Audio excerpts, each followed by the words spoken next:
মাগো, আমায় ছুটি দিতে বল। সকাল থেকে পড়েছি যে মেলা। এখন আমি তোমার ঘরে বসে করব শুধু পড়া পড়া খেলা। তুমি বলছো দুপুর এখন সবে, না হয় যেন সত্যি হলো তাই। একদিনও কি দুপুর বেলা হলে বিকেল হলো মনে করতে নাই? আমি তো বেশ ভাবতে পারি মনে। সূর্যি ডুবে গেছে মাঠের শেষে, বাগদি বুড়ি চুবড়ি ভরে নিয়ে শাক তুলেছে পুকুর ধারে এসে। আধার হলো মাদার গাছের তলা, কালি হয়ে এলো দিঘির জল।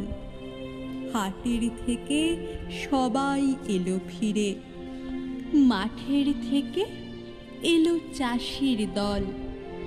মনে কর না উঠল সাঁঝের তারা, মনে কর না সন্ধে হলো যেন।